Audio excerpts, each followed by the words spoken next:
Vamos que vamos, maravilha, maravilha, meu querido Marcelo Beckler. Hoje estamos aqui para falar de um tema que eu acho que mexe com o coração de muita gente, por mais que seja sobre um clube que até relativamente pouco tempo atrás, muito pouca gente no Brasil tinha ouvido falar. É porque fala de futebol moderno, fala de dinheiro, fala de injeção um pouco plástica de grana num futebol europeu tradicional, mexe com as estruturas e as hierarquias do futebol europeu. Enfim, vamos falar sobre a transformação do Manchester City, um clube que em 1999 estava na terceira divisão e que hoje vive a terceira semifinal de Liga dos Campeões consecutiva. Um clube que pouca gente tinha ouvido falar e que hoje é efetivamente o mais rico do planeta. Um clube que foi transformado pelo dinheiro de Abu Dhabi, pelo dinheiro dos Emirados Árabes, e como quase tudo na vida, Marcelo, não é 100% positivo, mas também não é 100% negativo. É isso, Fred. Um abraço para todo mundo que está acompanhando a gente. Eu estou muito curioso para saber se a gente vai chegar a uma conclusão, se o Manchester City é um clube grande ou não e se ele é mais amado ou odiado. Eu tenho as duas respostas fáceis aqui, mas eu prefiro guardar para que as pessoas vão assistindo. Isso se chama bait. E é o que a gente vai fazer depois da vinheta.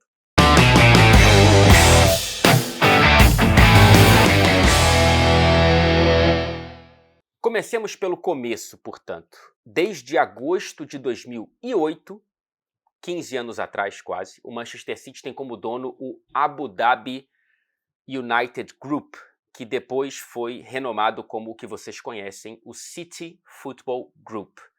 Esse grupo é liderado pelo Sheikh Mansour bin Zayed, atualmente vice-presidente dos Emirados Árabes Unidos.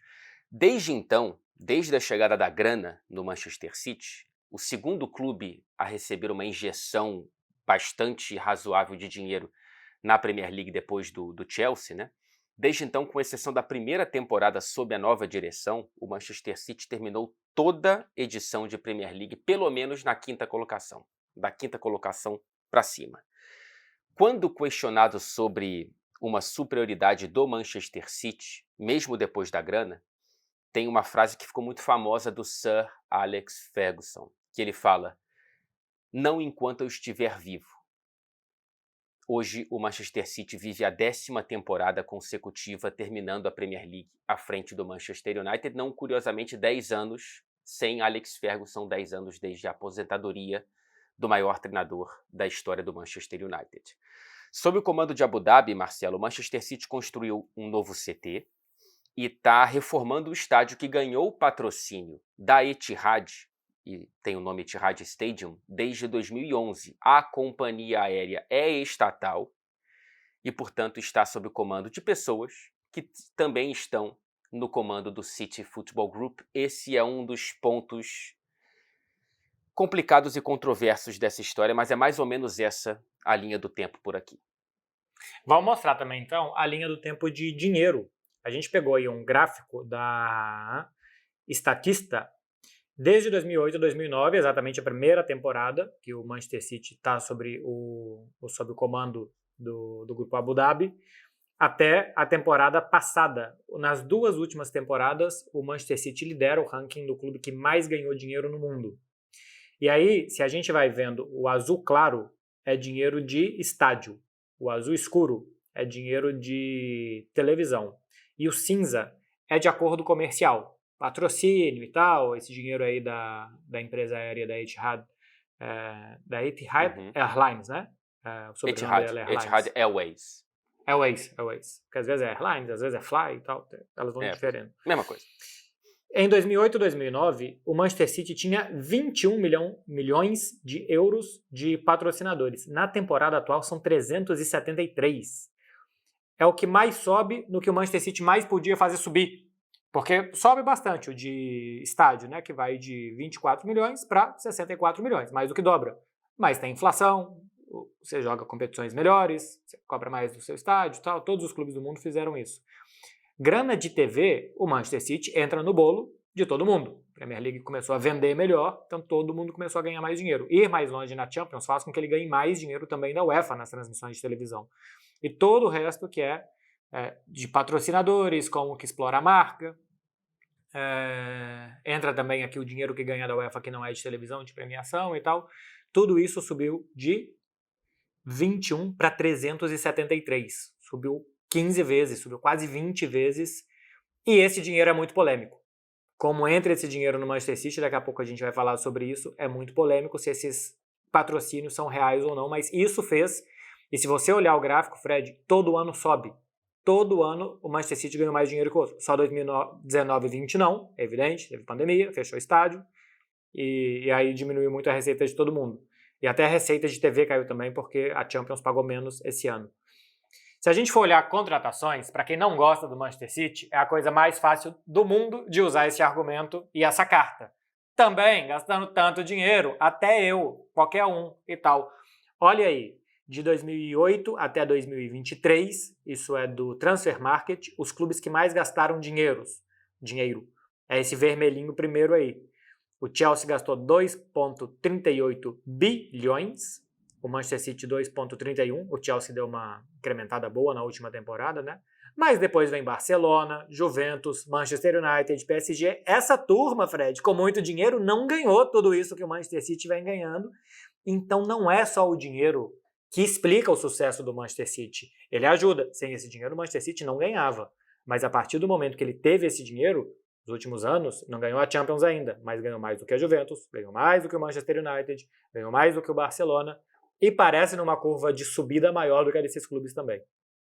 E ganhou mais do que tudo que tinha ganhado na própria história nos 114 anos anteriores da grana, Marcelo. Olha aqui, até Abu Dhabi chegar em 2008, de 1894, que é a fundação do Manchester City, até 2008, o clube tinha vencido 2 taças da Liga Inglesa, 4 da FA Cup, 2 da Copa da Liga e 3 da Supercopa da Inglaterra, isso para ficar nas principais taças inglesas, né? São 13 no total, portanto.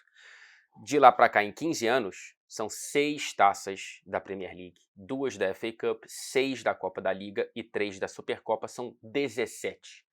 Em 15 anos, ganhou mais do que em 114. A gente dá para fazer esse recorte facilmente, né? Antes da grana e depois da grana, mas tem um recorte do pós-grana que eu acho fundamental a gente fazer, até para provar que não é só o dinheiro, até porque muita gente gasta dinheiro. O vizinho do Manchester City gasta quase tanto quanto e não vence quase nada, já tem 10 anos, que é o recorte pré e pós Pep Guardiola. Não tem como desgarrar uma coisa da outra. É o maior treinador da história do Manchester City, é um dos maiores treinadores já da história da Premier League. E dessas 17 taças pós-grana, 11 foram pós-Pep. Antes do Pep, o City teve treinadores que estão na história do clube, né? O Roberto Mancini, que tirou o clube da fila de 44 anos sem título do campeonato inglês, aquele famoso gol do Agüero e 300 horas, como você pode falar da narração daquele gol do Sérgio Agüero contra o QPR. E também teve o Manuel Pellegrini, o chileno, que foi importante para a história do Manchester City. Classificou o time pela primeira vez para uma semifinal de Liga dos Campeões, quando perdeu, adivinhe para quem? Claro, para o Real Madrid. Mas é antes de Pep Guardiola e depois de Pep Guardiola, Marcelo. E aqui eu acho que... Bom, até aqui hemos chegado, né? Para falar um pouco de espanhol maldito. Até aqui chegamos com bastante informações e dados para que vocês tenham, e a gente vai continuar informando aqui, uma foto aberta de como esse clube chegou até aqui. E aí o Fred introduziu o Guardiola. E acho que aqui vale começar a opinar um pouco de por que chegou o Guardiola e por que mudou tanto. E eu acho que a diferença do Manchester City para os outros novos ricos, para os outros que querem ser grande, para os outros clubes-estado e tal, é que ele montou uma estrutura de futebol com início, meio e fim. Uma estrutura coerente, que sabe o que quer fazer, melhor do que muitos clubes que nem têm esse investimento de fora, melhor do que clubes da vida inteira. Ou a gente pode pegar para comparar com o Chelsea, com o Paris Saint-Germain, com o Newcastle agora, que é muito recente ainda, é bastante injusto, mas se a gente pegar com outros clubes, o Manchester City, desde a chegada do Pep, sabe exatamente o que quer fazer, como quer fazer, e ele é o cara que sabe fazer. Então já tinha antes Ferran Soriano, que é o CEO do clube, que foi diretor do Barcelona no primeiro mandato do Joan Laporta. O Ferran Soriano era o cara que foi o fundamental para sanear o clube, para fazer o Barcelona ser um clube que deixava de gastar muito dinheiro errado, fazer as contratações certas.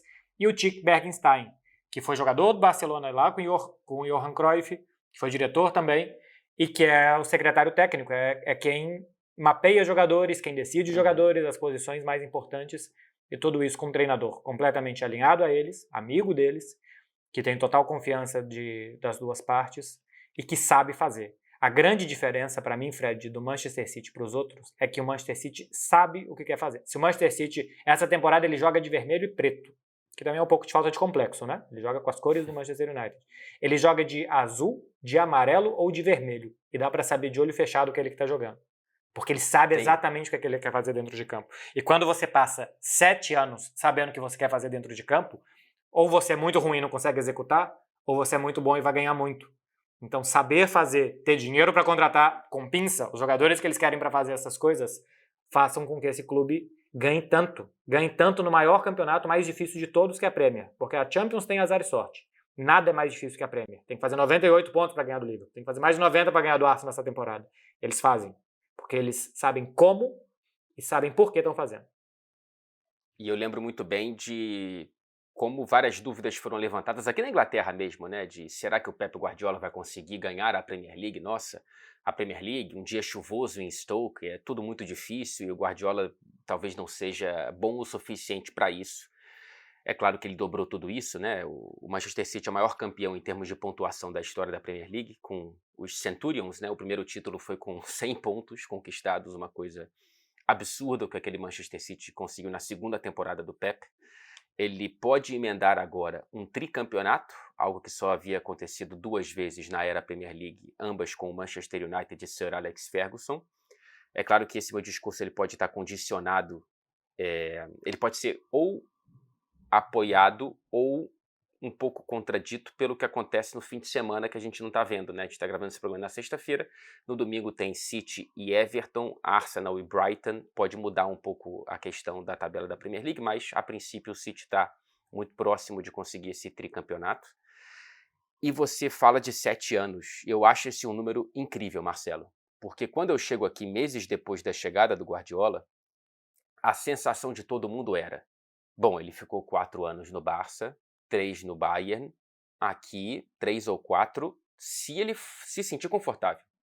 E ele vai dobrar o que ele ficou no Barcelona, né? Porque ele tem contrato por mais uma temporada. Então, é impressionante isso que aconteceu. E eu tendo a achar algumas explicações pelo que eu vim pescando do Guardiola nessas entrevistas coletivas. Primeiro, estabilidade com a direção, coisa que ele não teve nos últimos anos de Barcelona, e você pode falar isso mais do que eu, claro, e ele nunca teve na Alemanha, porque a gente sabe que na Alemanha, principalmente no Bayern, um diretor fala por dia, né? Então era todo mundo palpitando no trabalho dele o tempo todo, e a gente sabe que o Guardiola não conseguiu ganhar uma Liga dos Campeões, sendo eliminado em 3 temporadas na semifinal da Champions com o Bayern. Então ele tem essa estabilidade, ele tem muito dinheiro para poder fazer o que ele faz, para poder sustentar o que ele faz, e ele sente que não tem uma pressão tão louca da Liga dos Campeões que ele teria talvez em outros clubes. Então o Guardiola está aqui há 7 anos, vai ficar 8, não sei se mais, não sei se vai terminar com 8, mas já é bastante tempo desse que é o principal capítulo da história desse clube. Que ganha muitas coisas na Inglaterra, que falta o passo europeu. Mas, cara, eu acho que as pessoas, hoje em dia, ainda bem para nós que transmitimos, acham que a Champions é a única coisa que vale.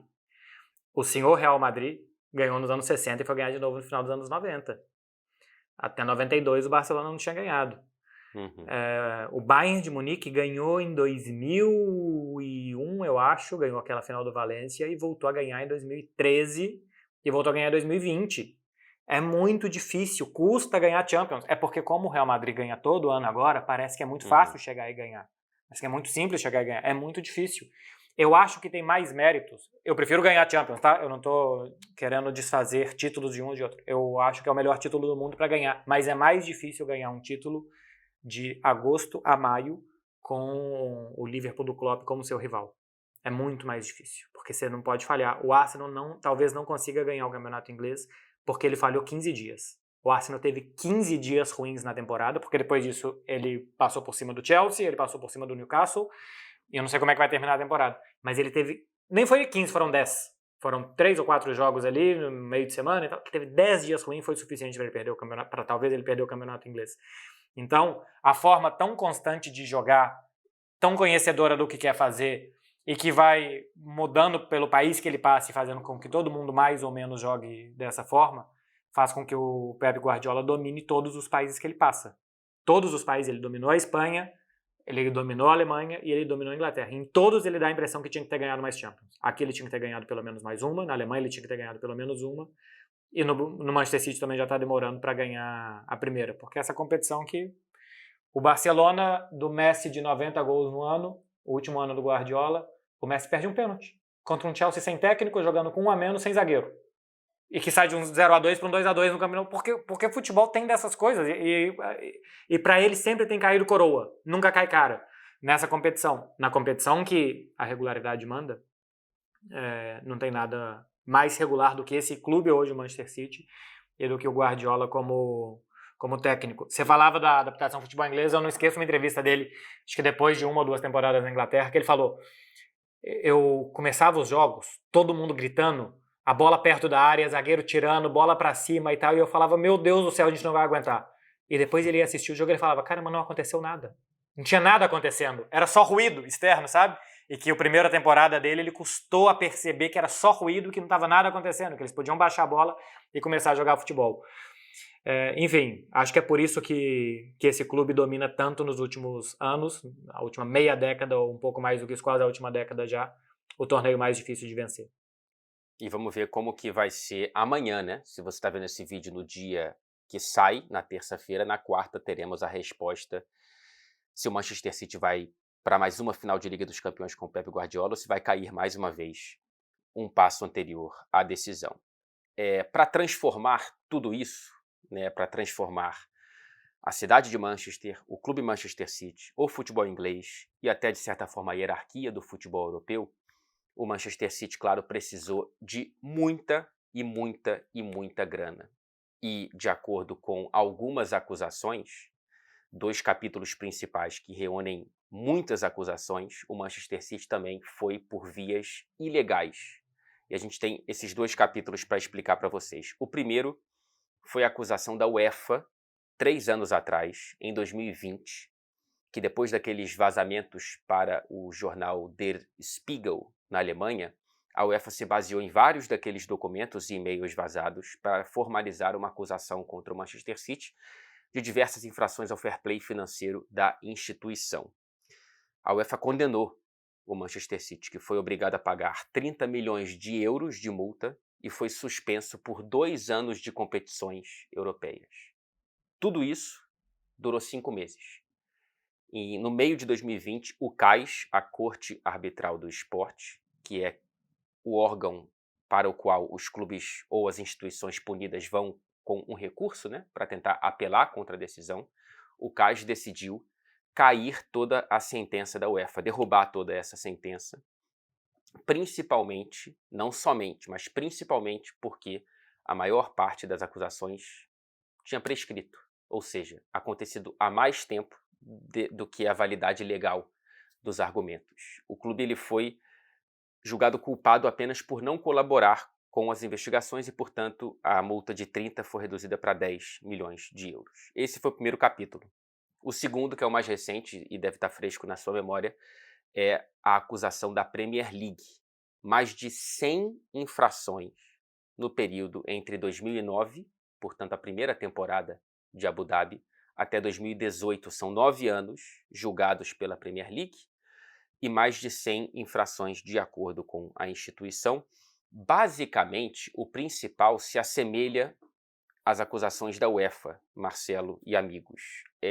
O Manchester City, aparentemente, tenta maquiar como patrocínio o dinheiro que vem direto do dono, né? Esse dinheiro ele tem limite, ele não pode ser injetado sem fim, né? Ele deve, em teoria, o Manchester City deveria gerar esse dinheiro e por isso o patrocínio parece uma maquiagem perfeita.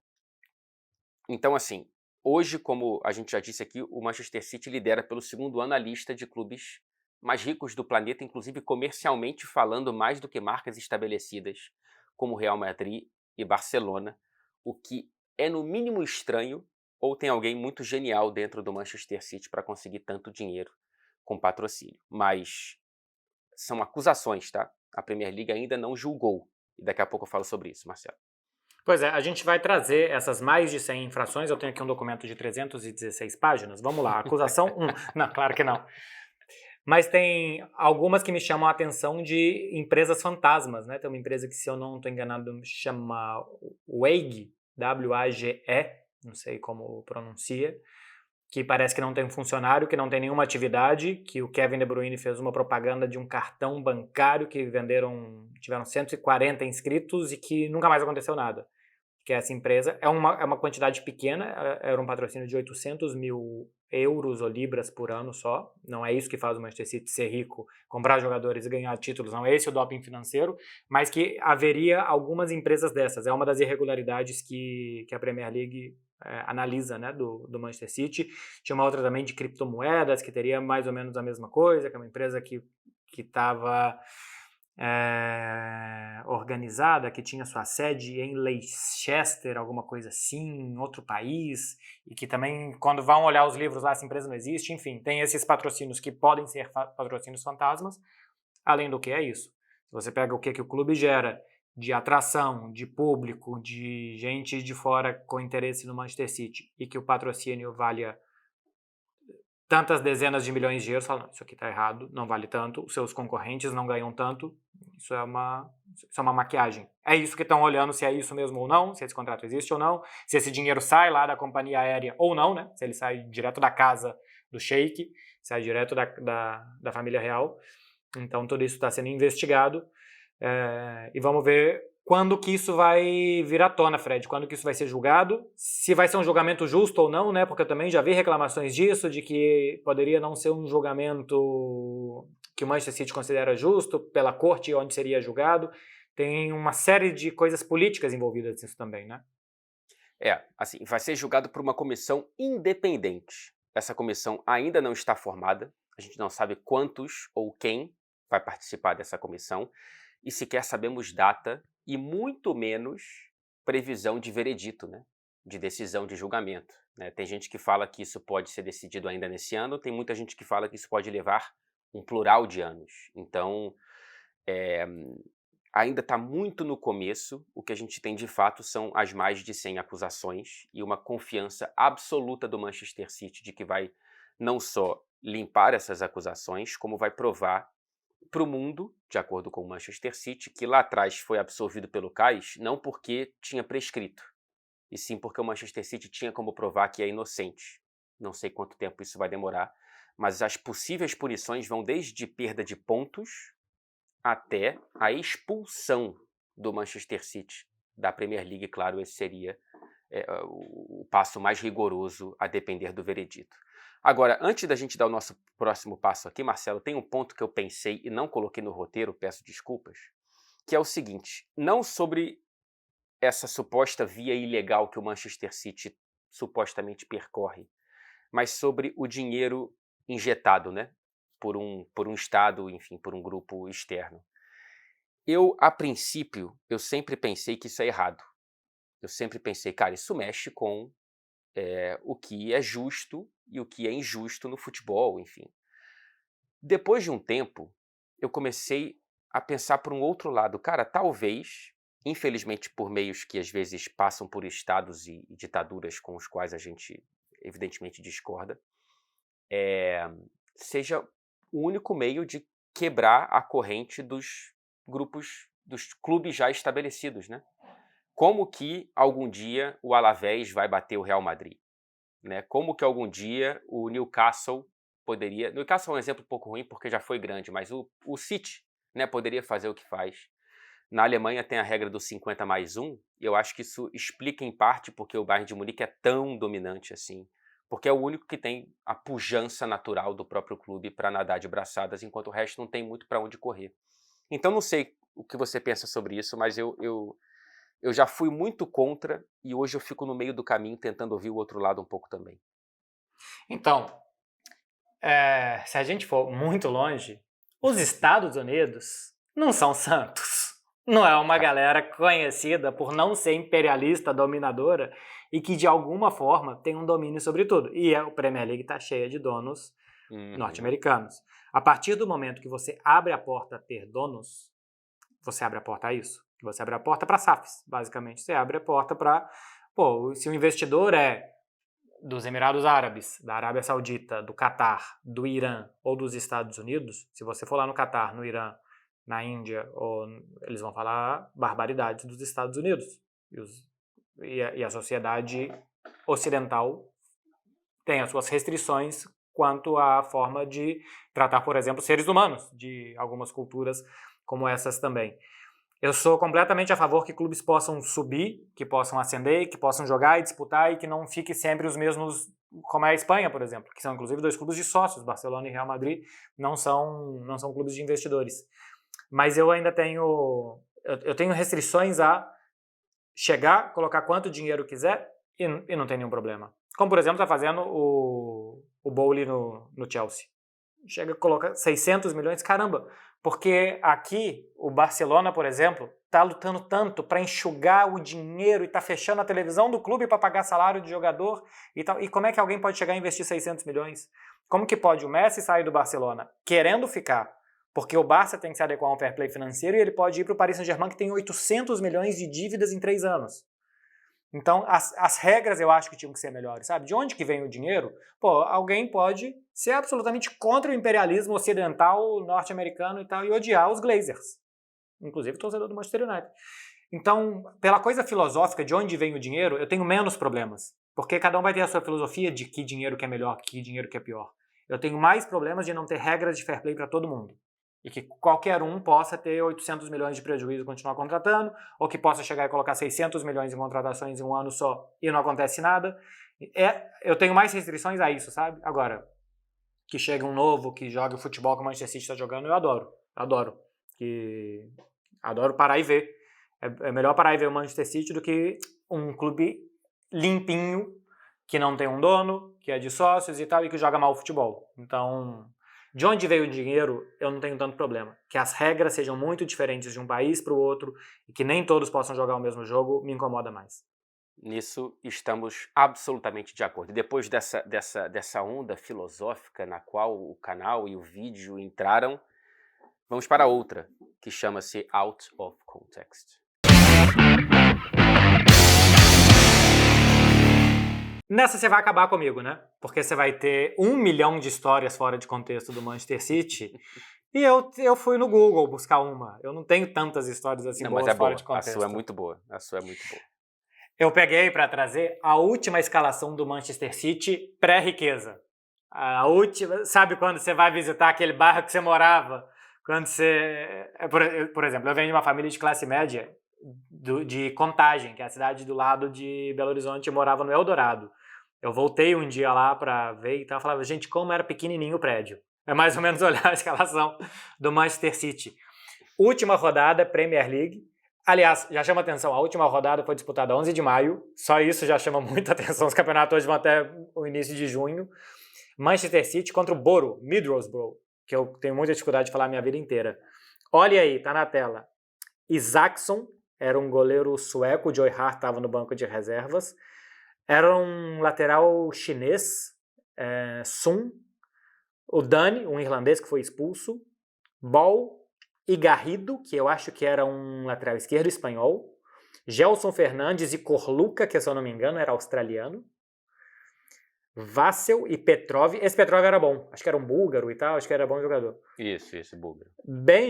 Benjani e Ireland. Que tem que ser irlandês, né? Não é possível que ele não seja. Ele é irlandês. É tipo Preto Casagrande, que morava num apartamento e era branco. Não tem nada a ver uma coisa com a outra. É tipo o David Brasil, que é brasileiro. O Elano entrou no segundo tempo e fez o gol de honra. Um detalhe, é um jogo com 5 gols brasileiros. Alfonso Alves fez 3, Fábio Rockenbach fez o outro e o Elano fez o gol do Manchester City, que tinha o Giovani, que jogou no Cruzeiro, e que todo mundo lembra dessa época pré-Abu Dhabi no Manchester City como o Giovani, como um símbolo de, olha como saímos de Giovannis para jogadores... Caramba, o Giovani era bom pra caramba, gente. O que vocês estão falando dele? Pois é. Pô, jogou no Barcelona, no Benfica, no Cruzeiro, foi bem. Enfim, tá aí, Fred. Olha como era pequenininho o apartamento do Manchester City pré-Abu Dhabi. Eu já entrevistei o Elano, cara, e ele falando dessa transição, porque nesse ano 2007, foi o ano que se não me engano, era tailandês, o dono do Manchester City, que durou 1 ano.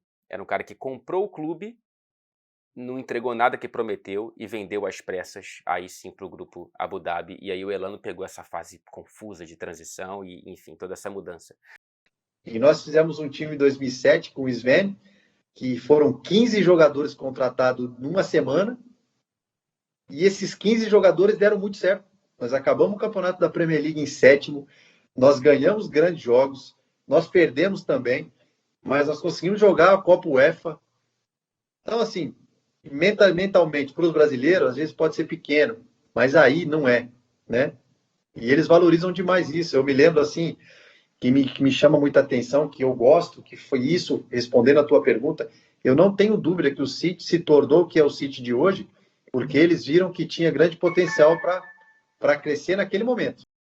Cara, o meu Out of Context, ele é muito mais para fazer uma ponte com os novos integrantes desse grupo do que para contar uma história mirabolante. Infelizmente não vai ser tão criativo assim. É para contar um pouco a história do City Football Group, que agora tem o Bahia como parte, né, como mais novo integrante. A torcida do Bahia, evidentemente, muito, em parte otimista, em outra parte acho que apreensiva, para tentar entender a ordem de prioridade do Bahia dentro dessa hierarquia que tem 11 clubes, né? O City Football Group ele começou em 2012 oficialmente, como eu disse, mudou de nome, né? O Abu Dhabi United Group virou o City Football Group, que é a criança, o filho do Ferran Soriano. O Ferran Soriano, esse que o Marcelo já explicou que tem raízes no Barcelona, ele é um cara que teve essa visão de um grupo multiclubes, né? De um grupo que tenha um esqueleto em todos os continentes possíveis e que possa fazer uma integração de futebol, de ideologia, de jogadores. Isso vem muito na mão do Manchester City numa boa hora, principalmente no pós-Brexit, né? Que em vez de você... Porque o Brexit, por exemplo, hoje os clubes ingleses não podem comprar nenhum jogador europeu de menos de 18 anos. Então, em vez de você ter que esperar o cara estourar e pagar 60 milhões na mão do Shakhtar, você pode comprar para o Girona, que é um dos clubes que fazem parte do City Football Group, né? Então, o Bahia foi a segunda negociação mais cara depois do Manchester City, é claro. Então, assim, pelo menos em ordem econômica, já está ali como o segundo clube da hierarquia do grupo. Eu estou muito curioso para entender como que vai ser administrado, mas só de ver o Ferran Soriano indo para Salvador para conversar com os sócios, para conversar com as pessoas que votaram e aprovaram o projeto, me dá a sensação de que o Bahia ele pode estar num caminho muito interessante. Porque por mais que, em algum grau, se amanhã o novo Messi surgir no Bahia, é claro que ele vai terminar no Manchester City. Eu não teria essa ilusão. Mas a organização de sanear o Bahia e fazer do Bahia um clube muito mais forte do que ele vem sendo nos últimos anos. Nos últimos anos até que tem sido muito forte, mas enfim, seja ainda mais forte do que geralmente foi historicamente no Brasil, acho que é um caminho que parece ser interessante. Eu quero aprofundar, antes da gente passar para o resumo, uma história pequena com o Ferran Soriano. Ele é autor daquele livro A Bola Não Entra Por Acaso. Uhum. Eu levei esse livro para ele autografar no aeroporto em São Paulo, na época que eu morava lá, e o Ferran Soriano foi dar alguma palestra em São Paulo em 2010, 2011 ou 12, com certeza, porque eu levei uma camisa do Barcelona da temporada 11 e 12. Tomei um café com ele, fiquei conversando com ele um tempão. Acho que fiz uma entrevista para a Rádio Globo. Mas o mais importante é que ele autografasse o meu livro. E eu trocava e-mails com ele por anos. Claro que não era todos os dias. Mas, assim, ele já era isso daí e ele respondia e-mails do Hotmail, cara. De vez em quando mandava alguma dúvida e ele demorava 2 semanas e tal, mas ele respondia com muita atenção. Eu revi o Ferran Soriano no sorteio da fase de grupos da Champions. Contei pra ele a história, ele não bateu o olho em mim e lembrou. Contei, ele falou, eu lembro. Foi lá numa churrascaria, no aeroporto e tal, eu tava tomando um café, eu falei, isso. E foi muito legal, porque é um cara, fala um português perfeito, muito educado, muito atencioso. É alguém que tem um bom apreço. Hoje, eu e a irmã deles nos seguimos no Instagram, converso com ela também faz trabalhos institucionais e tal. Enfim, tenho simpatia pelo Ferran Soriano e tem um livro autografado por ele. E eu queria te perguntar, Fred, pra gente ir pro resumo, o grupo ele tem alguma coerência ligada ao Manchester City ou é simplesmente aquisições de clubes de futebol? Ou querem jogar da mesma forma, querem ter um organograma da mesma forma, querem ter projeções da mesma forma? Como que funciona o grupo? O grupo ele quer jogar sob as mesmas, não digo o mesmo futebol exatamente, mas as mesmas ideologias, né? O grupo eu conversei com algumas pessoas que inclusive trabalham muito mais no City Football Group do que no Manchester City, e há um intercâmbio muito grande de informações e de, cara, sei lá, de fisiologia, de nutrição, de categoria de base, de jogador, evidentemente, né? Cara, pelo que, pelo que eu senti, há um projeto muito, muito interessante. Não dá para dizer pioneiro, porque, enfim, tem o projeto do Red Bull e tem outros tentando percorrer um caminho, né, talvez similar, mas existe uma organização que não é fácil, né? Você tem do Japão até o Uruguai, assim, passando por Índia, por Austrália e Brasil, mas há uma tentativa assim de integração, para além de nos chamamos City e podemos vender a imagem do Manchester City do Kevin De Bruyne junto com o clube X ou Y, né? Então, enfim, me parece um projeto interessante. Espero que assim seja para o Bahia, porque o Bahia não é um clube para ceder apenas, né? Tem que receber muita coisa e tem que crescer junto. Vamos, portanto, Marcelo, eu gosto que você chame o próximo quadro, por favor. Resumo. Então, resumindo o que falamos no programa de hoje, o Manchester City, desde 2008-2009, comandado primeiramente pelo Grupo Abu Dhabi, hoje conhecido como Grupo City, passa de suas receitas, que eram apenas a 19ª do futebol mundial, para ser o clube que mais ganha dinheiro no mundo nas últimas 2 temporadas. Isso fez Fred com que ganhasse muitos títulos desde que começou a ter esse investimento. Sempre esteve em cima. Desde a chegada do Pep Guardiola, domina praticamente tudo que joga, menos a Liga dos Campeões, que continua resistindo ao City. São 13 taças principais na história do Manchester City nos 114 anos antes da grana e 17 nos 15 anos depois da chegada do Grupo Abu Dhabi. Transformou o Manchester City, transformou a cidade de Manchester. A gente está terminando uma temporada que é a 10ª consecutiva que o Manchester City termina à frente do Manchester United na tabela de classificação da Premier League e transforma, de certa forma, a hierarquia do futebol europeu. É um novo rico que incomoda, ainda não bateu na Champions, mas sim em 99 estava na 3ª divisão do futebol inglês, agora joga pela 3ª temporada consecutiva uma semifinal de Liga dos Campeões. A gente também debateu um pouco o lado filosófico, né, Marcelo? Será que é só ruim ter esse dinheiro artificial ou será que é uma ponte talvez necessária para que nem sempre só os mesmos estejam lá em cima o tempo todo? Isso, e também falamos sobre a possibilidade de haver nesse percurso, para tentar ser grande, ainda não respondemos se a gente acha o Manchester City grande ou não, que ele pode ter cometido irregularidades, que a UEFA já tentou punir e puniu, a UEFA considerou culpado, a Corte Arbitral do Esporte não, e agora a Premier League também poderá punir o Manchester City, tem mais de 100 infrações, e a gente trouxe aqui o porquê dessas infrações, contratos de patrocínio especialmente, que vêm dos Emirados Árabes Unidos, de onde é a família real que controla o Manchester City, teria inflado contratos para que esse clube fosse mais rico, pudesse contratar mais, melhor, e ter domínio no futebol por onde jogasse. Fred, para você o Manchester City é grande? Não, para mim ainda não. Para mim é um clube próximo de se tornar grande.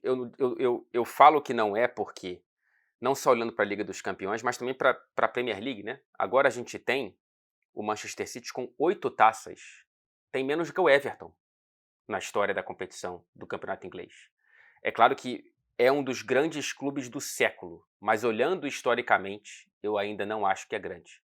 Tem 8 taças, o maior campeão inglês tem 20, o segundo tem 19, Manchester United primeiro, depois Liverpool. Então, mesmo dentro do futebol inglês, ainda precisa de mais tempo. Fez muito em pouco tempo, né? Nesse período é um trabalho espetacular, mas eu ainda não consigo chamar de historicamente grande. E você? Eu também acho. Eu tenho um critério muito particular, é um clube grande e tem que ter muita gente velha de diferentes partes do tempo contando grandes histórias. Se você vai na Caldense, em Poços de Caldas, o pessoal vai contar grandes histórias da Caldense, mas dentro do contexto da Caldense. Um clube grande tem que ter gente falando, olha, que nos anos 60 ganhamos um campeonato e que nos anos 70... Ou tudo bem, se você vai começar a ser grande a partir de agora, porque em 2012 teve um gol do Agüero e que em 2017 fizemos 100 pontos e que depois a gente bateu na trave na Champions, foi uma grande desilusão e que quando isso vai se alargando, o clube se torna grande. Assim como pode deixar de ser grande. Quando o Aston Villa tem um tanto de tempo sem história para contar, quando o Nottingham Forest tem um tanto de tempo sem história para contar, quando o Everton tem um tanto de tempo sem história para contar, eu também acho que o clube vai diminuindo. Mas eu acho que a história de um clube é formada por grandes histórias ao longo de um grande tempo. E o Manchester City tem muitíssimos títulos, todos concentrados aqui. Então isso tem que se expandir, na minha opinião, para que se torne um grande clube. Estamos de acordo. Falta tempo para esse Manchester City e eu acho que é isso, questão de tempo. Mas fico curioso para saber como que o clube vai reagir à era pós Pep Guardiola, que não vai ser fácil, como não foi fácil para o Wenger, como não foi fácil para o Arsenal pós-Wenger, para o United pós-Ferguson. Mas enfim, que você não sofra, torcedor do Manchester City, antes da hora, tem muita coisa para curtir ainda. Marcelo, falando em curtição, curti mais uma vez muito estar com você aqui. E falando em curtição, faça favor de curtir esse vídeo aqui também, de mandar para os seus amigos e de comentar aqui o que vocês acham, se o City é grande ou não, se é justo usar esse dinheiro ou não, e também deixar sugestão de temas. A história do Manchester City tinha sido uma sugestão de vocês aqui, então deixa a sugestão também para a gente falar no próximo vídeo. Um beijo, Fred, até a próxima, bons jogos de Champions, meu povo. Hoje e amanhã tem, e tem muito. Vamos que vamos. Beijo para vocês e boa semana de Liga dos Campeões. Saberemos o finalista, hein? Os finalistas, um hoje, outro amanhã.